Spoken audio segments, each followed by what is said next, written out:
Shabbat Shalom, you guys. It's Friday night. We're here for our weekend reflection message. We're just sort of taking in this week's soul lessons and processing them over the weekend. And so from the not the wild unknown, but from the Radiant Sun Oracle, we've got Mars in Libra, which is choice. Followed by impulsiveness, which is Mars in Aries. Followed by Saturn in Leo, which is generosity. Underneath choice, we have Page of Cups.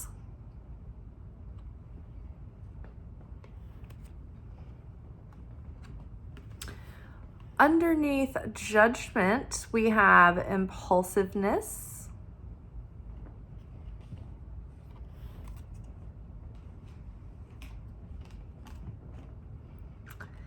And underneath generosity, we've got the Sun.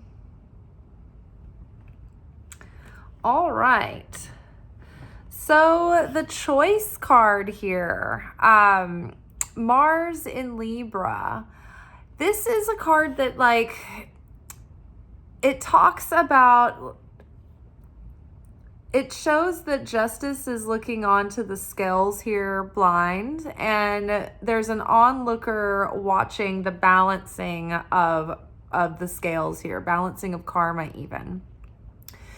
The rose represents the weight and the balance between the beauty of the bloom of the rose and the pain and suffering of the thorns.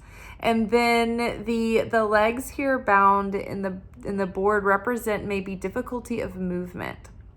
So this reminds me a lot of reflecting on this karmic cycle that we're coming out of, and how, yes, there has been restriction in our mobility and our ability to move forward and make a lot of progress. And there have been obstacles and challenges and experiences that were complex and paradoxical. We've got, a lot of beauty that we have gleaned from these experiences, but they have not been without their thorns as well. It's been bittersweet.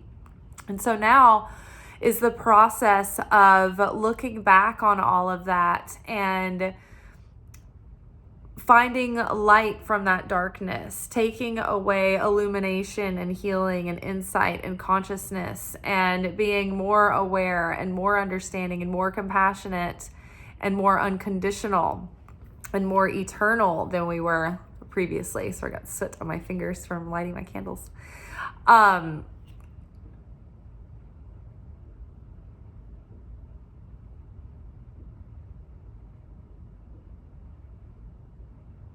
So we're gleaming all that we have gained, and we're turning the bitterness into sweetness, right? We're looking back on the thorn and the pains and the suffering, and we give forgiveness. And we may have remorse, but we've let go of regret, and we've let go of grudge and sourness and bitterness and feeling like we got handed a raw deal. It's like we have to come to a level of acceptance of what we were assigned to live through in this life in order to awaken parts of ourselves that wouldn't have been prompted otherwise.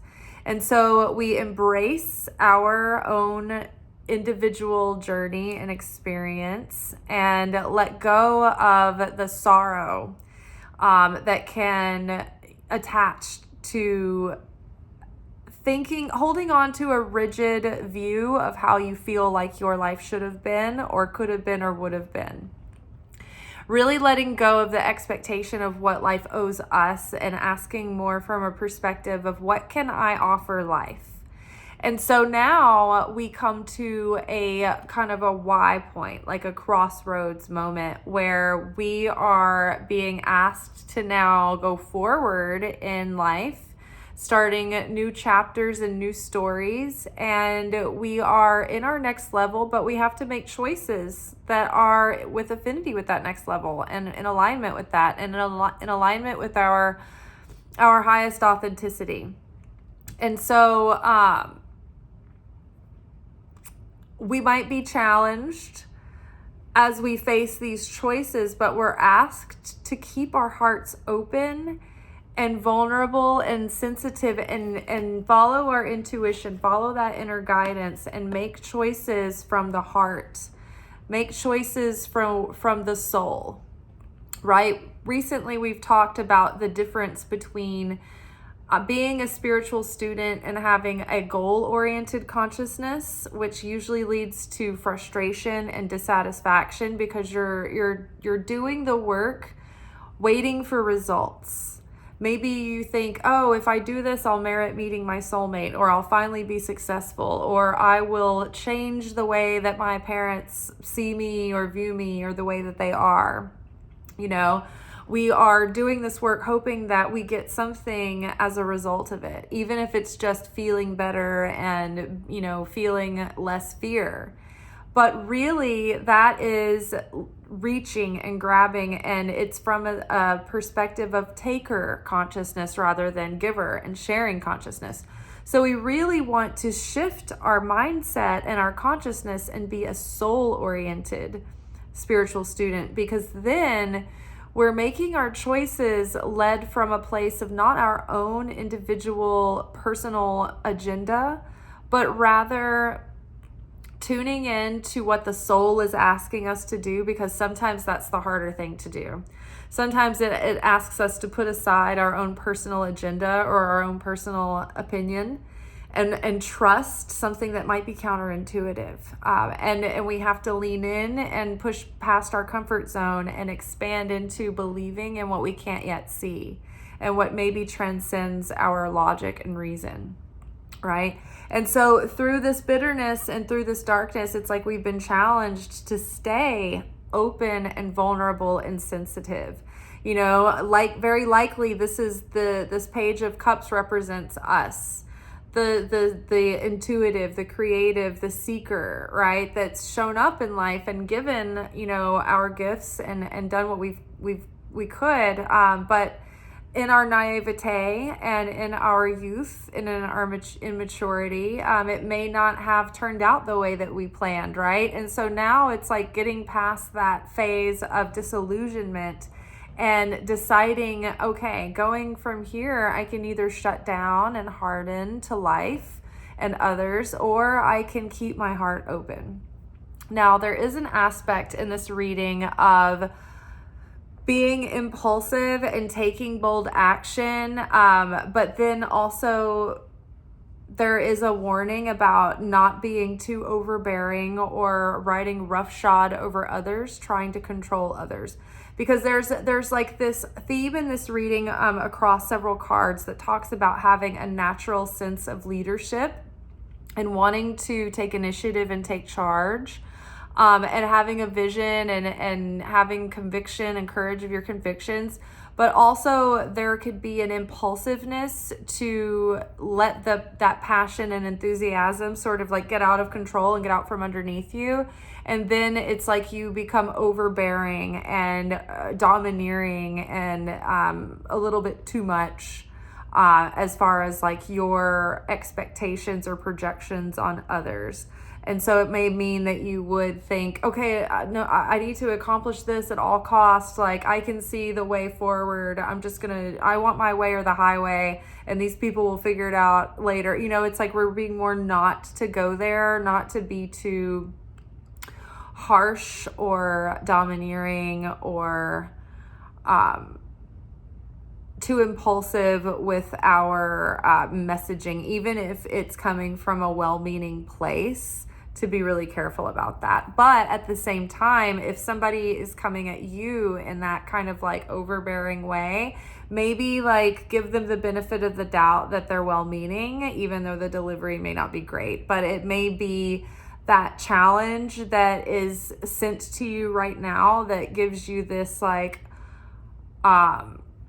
like where the hero is faced with like, oh, is this situation bigger than I can handle? Am I going to give up, or am I going to keep persevering? And so it's that creation phase 3 moment where it's like, we've put it all out on the line. We've done everything we can. Like we tried to do everything we could to heal and to mend and to repair. And it just looks like nothing is going to result from it, right? And it's like this moment where everything seems to be blowing up in your face anyway. That's the test of valor that asks, are we going to be true to our inner compass and keep going even in the face of adversity? Or do we, cut and run?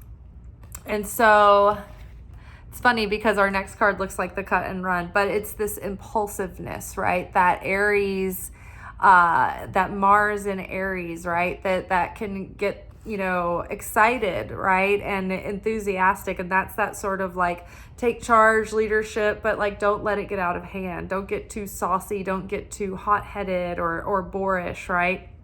Or controlling or domineering. But at the same time, this card in a positive sense suggests that some bold action or competitive action may need to be taken in order for like in the highest good of the circumstances you're in. For instance, like putting yourself out there to stand out in the midst of the competition. Right? Like, so for instance, if you have a brand, today is Black Friday, right? So it would behoove you, no pun intended, to like throw a Black Friday sale, right? And I have an Etsy shop, and it's been sort of like on my back burner for a while. It hasn't been my main priority, but it has been there, and it has been functioning and all of that. And something prompted me to just like get in there, run a Black Friday sale, might as well. Even if it doesn't result in anything, it's like making those bold moves sends the right signals to the universe that you're showing up, that you're making an effort, that you are doing what it takes to build the vessel to receive, right? So so the shop itself is a vessel, right? The effort that I put into the shop is a vessel. And putting like advertisements and marketing out there and letting people know, hey, there's a sale going on, that also creates a vessel to receive, right? It opens the vessel by taking a bold move, by putting yourself out there, right? Because it doesn't, it takes some time, right? It takes some effort. So it's like you have to invest energy into doing this. But if you stay in the background, like nothing will happen, nothing will occur. So maybe there is like a next level of something that you want to create or express with using your gifts and your talents that you have been, honing in. And so maybe it is time to do that. We have the Judgment card here, and I think it's come up another time this week. Yes, it came up in our daily readings day before yesterday, in our shorts. And so the Judgment card is like signaling like, hey, like really great things are about to happen, like beautiful, like new opportunities are coming. The Page of Cups can signal new opportunities, new love, good news, good fortune. So, and then the Sun card here also like represents good news, good opportunities, good fortune, things flourishing and doing well. So the Judgment card not only hints at like coming to the end of an arduous effort, like a heavy effort, a cycle of learning and going through something to come out on the other side of it, like having taken something away from it, like having learned a lesson and developed wisdom and experience and skill and savvy, right? So now part of the Judgment call is going forward now from there, right? The King Author has taken the sword out of the stone and has claimed the kingdom of, what was the King Arthur's kingdom was Camelot, right? So now what? How are you going to lead the kingdom now that you have staked your claim and answered the call? So the Judgment Day here, it's almost like the call, the awakening, like, hello, the soul is calling you. It's time to answer your call. It's time to start using your talents and skills to show up in that way that you feel compelled to share those skills with the world and to share your purpose and to share your gifts and your knowledge with others. right? Because the whole point of all of this seeking and spiritual work, that soul-oriented work, is to become a better vessel for channeling the light of the Creator into the world for other people, to help end pain and suffering in the world, to help awaken others, to help give others, faith and certainty as well.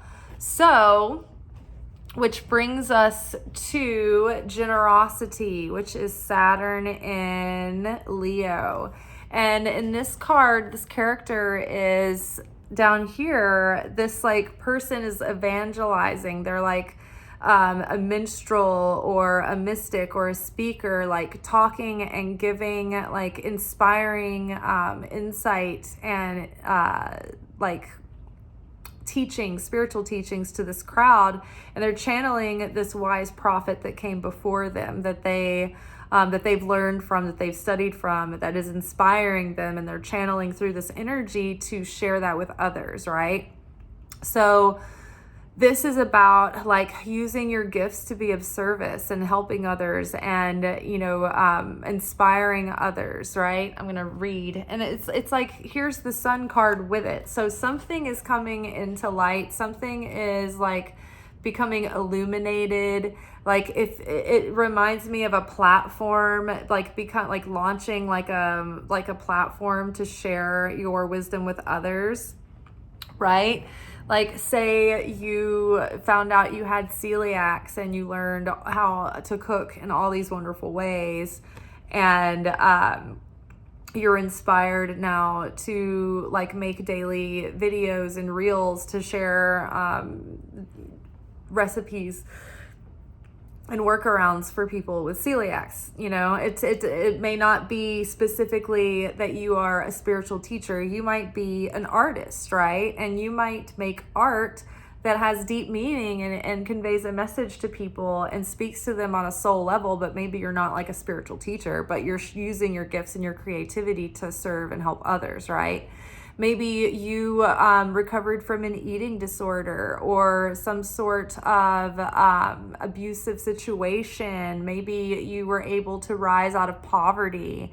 And so you have something to teach others about how to navigate that. Because there's so many people out there who teach people how to make money and become wealthy, but there's very little out there on how to go from extreme poverty just to keeping your head above water.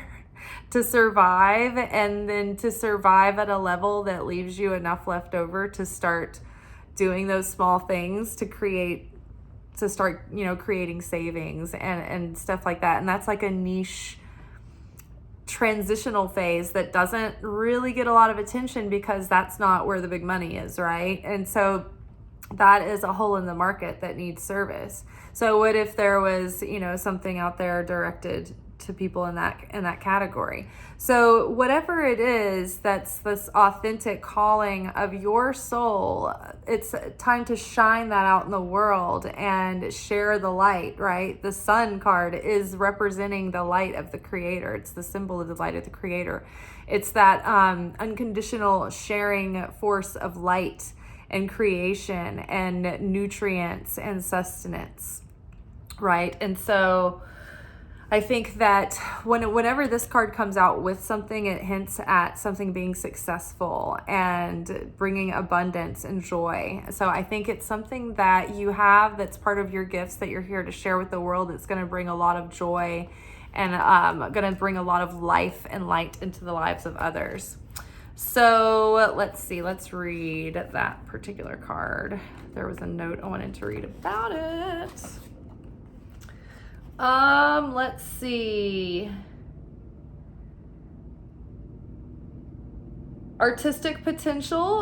Will seek some kind of showy creative outlet. And they can be successful professionally in entertainment, management, creative, or educational roles. Best to not guard creative talents.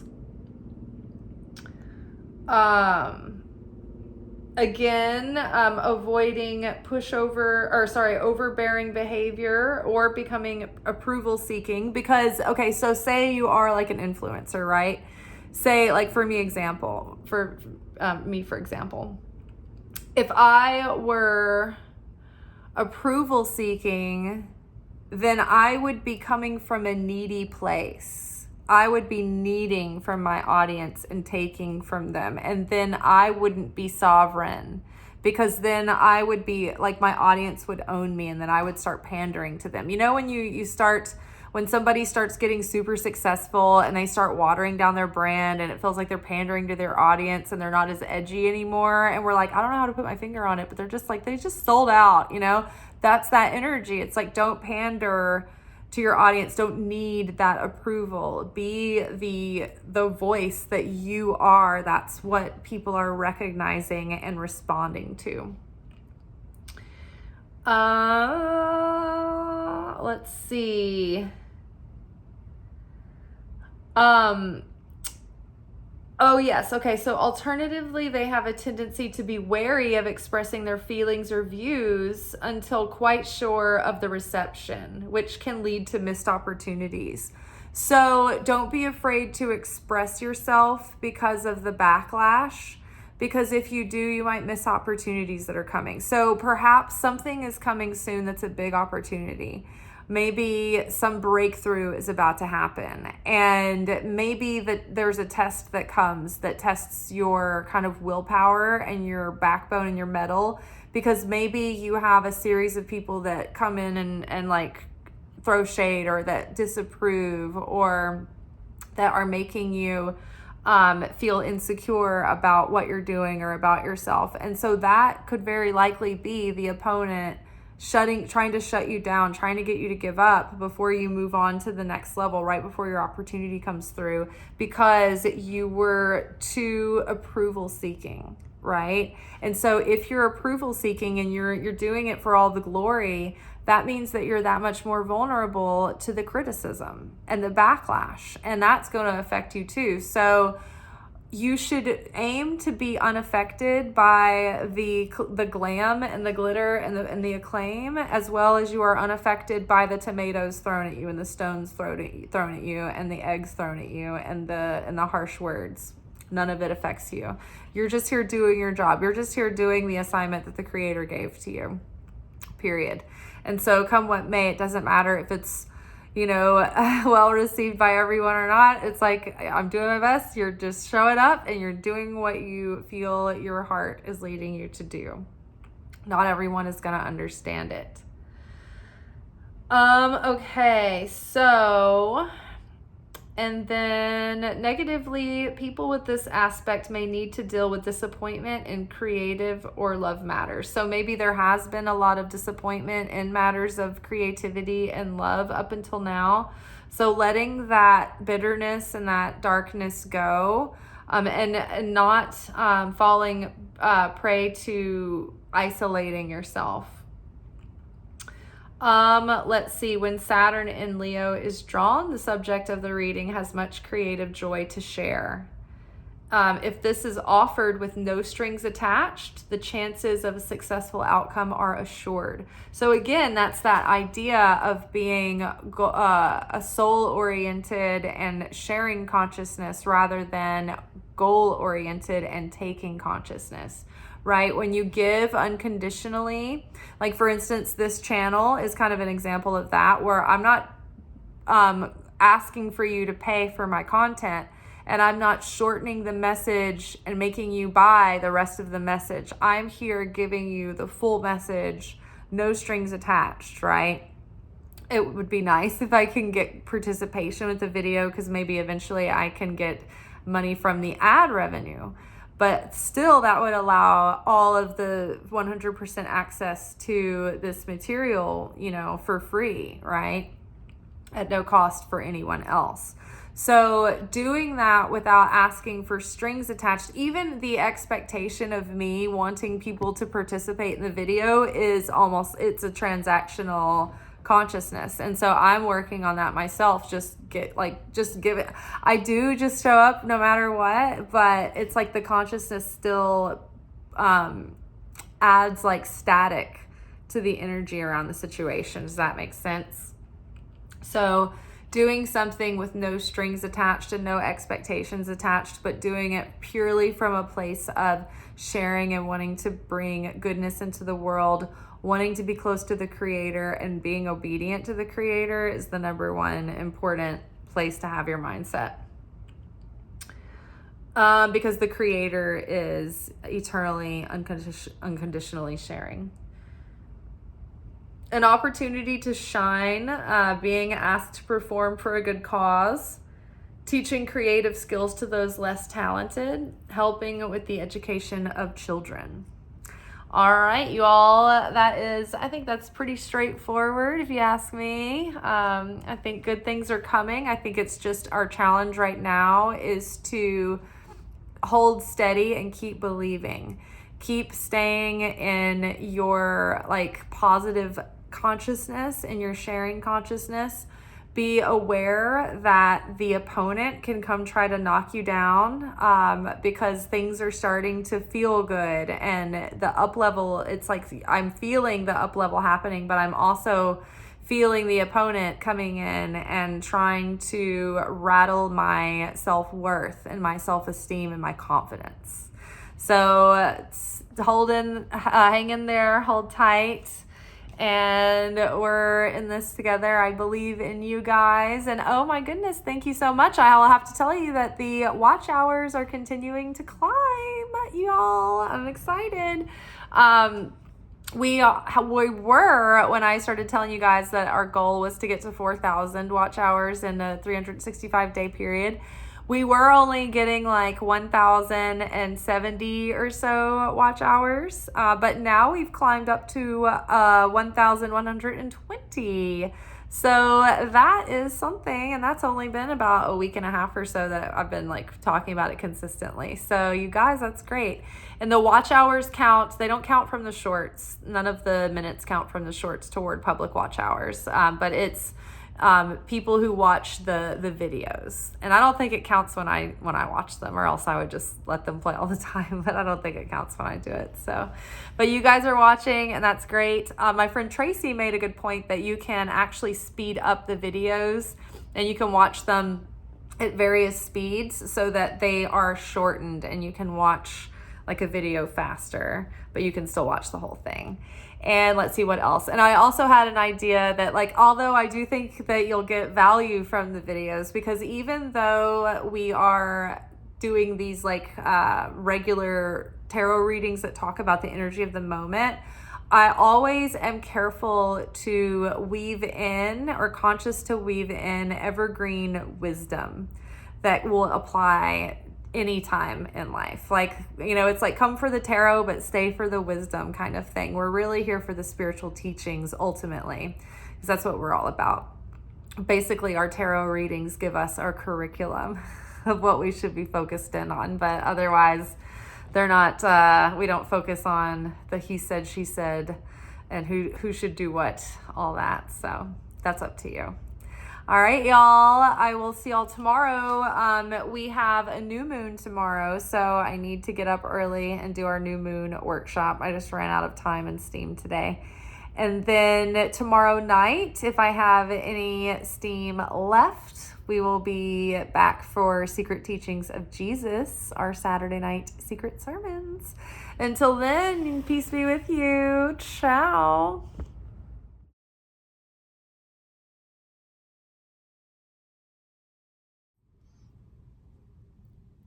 Thank you for watching. If you enjoyed this video and you got something out of it, then please give it a like. Subscribe to the channel. Turn on notifications to be notified of when I drop content. Like the videos, comment, share them. Anything that you do helps these messages get out to other people who need them. So you watching a video and taking an action on it actually makes a positive difference in someone else's life.